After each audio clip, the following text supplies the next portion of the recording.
सभी दोस्तों को नमस्ते। मेरे प्यारे दोस्तों, कल मैंने आपको बताया था कि वैदिक मान्यता क्या है। वैदिक मान्यता है कि हम कर्म करने में स्वतंत्र हैं और फल पाने में परमात्मा के अधीन है। परमात्मा ना किसी का बुरा करते हैं ना किसी का भला करते हैं। परमात्मा सिर्फ न्याय करते हैं। कर्म से पहले भाग्य नहीं बनता, तो कर्म से पहले फल कैसा। तो जैसे हम कर्म करते हैं परमपिता परमात्मा उसी हिसाब से हमें फल देते हैं, जिसको हम भोगते हैं। जो आप देखते होंगे हमारे जीवन में सुख दुख जो आते हैं सब हमारे कर्मों के ही फल हैं। वहीं दूसरी तरफ इस्लाम की मान्यता इसके अपोजिट है। इस्लाम की मान्यता क्या है? इस्लाम आलिमुद्दीन, इस्लाम के आलिमों से मैं प्रार्थना करता हूँ कि आइए आमने सामने शास्त्रार्थ करते हैं। हम सब का कर्तव्य बनता है कि जो सत्य है उसको माने। जो आपके पास सत्य है तो हमें मानना चाहिए, और हमारे पास है तो आपको मानना चाहिए, या किसी और के पास है तो उसकी बात भी हमें माननी चाहिए।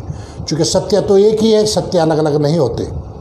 झूठ कितने ही बढ़ा लो, कितने ही फैला लो, धर्म एक होता है। मानव मात्र का धर्म अलग हो नहीं सकता। मत मजहब तो कितने बढ़ाते चले जाओ, कितने दुकानें खोलते चले जाओ।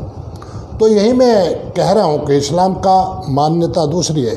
इस्लाम वालों का मानना है कि हमारी किस्मत को अल्लाह बना के भेजता है।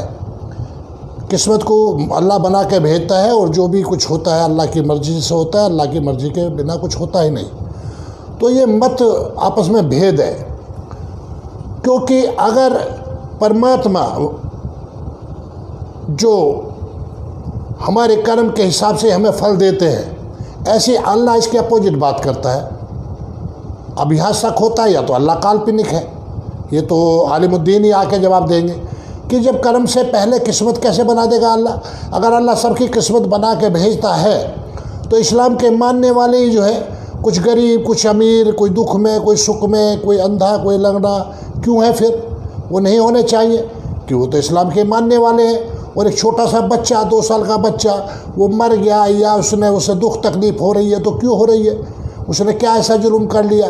ये 1 साल का बच्चा या माँ के ही पेट में, या तो कहिए इस्लाम के लोगों के यहाँ 2 साल का बच्चा 1 साल का बच्चा मरता नहीं है, उसको कोई दुख तकलीफ़ होती नहीं है, या माँ के ही पेट में वो मरता नहीं है, तब तो हम मान लेंगे भाई ठीक है।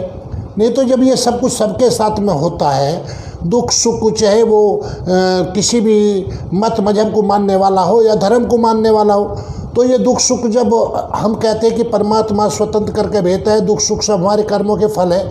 अगर किसी दूसरे के द्वारा हमें दुख दिया जाता है और हमारा कोई कसूर नहीं है, तो भी हमारे में जो है वैदिक सत्य सनातन धर्म में ये परंपरा है, वेदों से साबित होता है कि परमात्मा क्षतिपूर्ति करते हैं। अगर हम गुनाहगार नहीं है और हमें उसका दंड मिला तो परमात्मा क्षतिपूर्ति करते हैं। तो वहीं मैं इस्लाम के मानने वालों से मैं एक दोनों की कंबाइन एक बात कर रहा हूँ। तो ये मान्यता कैसे हो सकती है कि अल्लाह सबकी किस्मत बना के भेजता है? तो अगर किस्मत बना के भेजता है तो 2 साल का जो बच्चा है उसने ऐसा क्या गुनाह कर लिया कि उसको जो तकलीफ़ झेल रहा है, वो दुख पा रहा है, तड़फ रहा है? उसने कौन सा गुनाह कर लिया?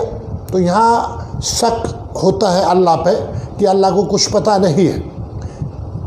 चूँकि बग़ैर कर्म के भाग्य बनना संभव है ही नहीं, बिना कर्म के फल का मिलना संभव नहीं है। ये वैदिक परंपरा है।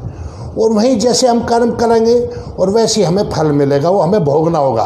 क्योंकि जीव आत्मा अपने कर्मों का फल भोगता है। ये मान्यता है वैदिक सत्य सनातन धर्म की। और वहीं इस्लाम की मान्यता है कि आप कितने भी अगर गुनाह कर लोगे तो अल्लाह से अगर तौबा कर लोगे तो अल्लाह माफ़ कर देगा। भाई अगर ऐसे कैसे माफ़ कर देगा? तो फिर दोबारा गुनाह करेगा।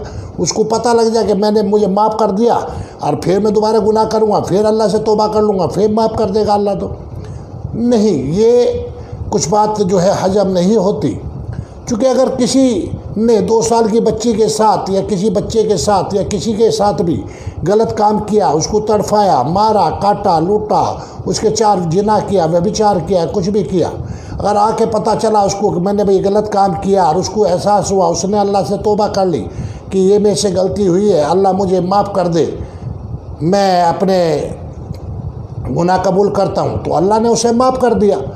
मान लिया मैंने, अल्लाह ने उसे माफ़ कर दिया, उसको एहसास हो गया।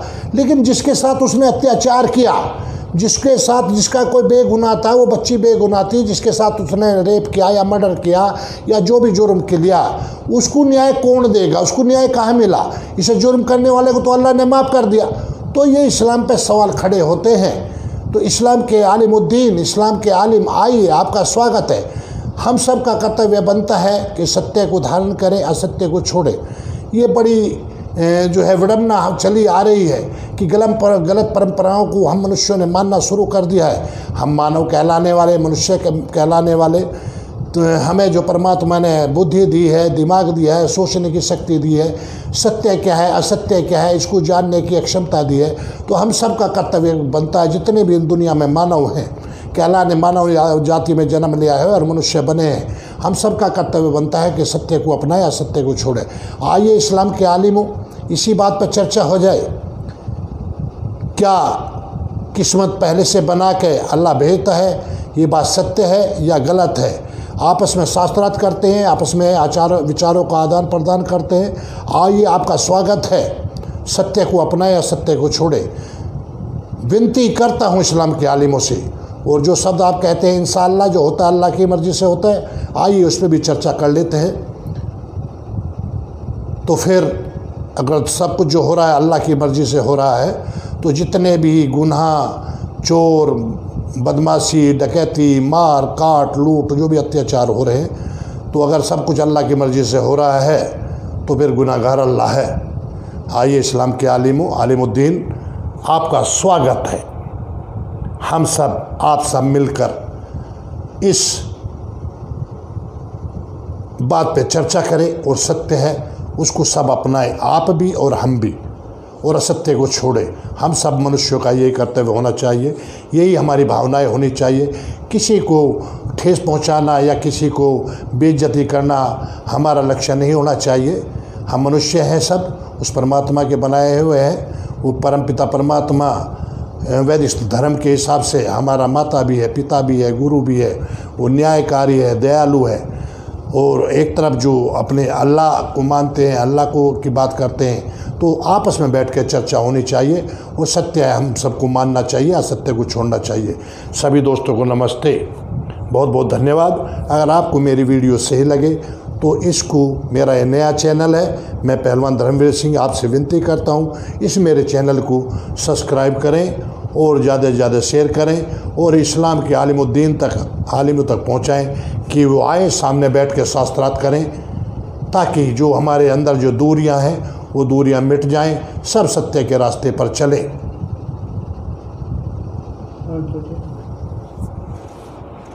फिर से सभी को नमस्ते, धन्यवाद जी।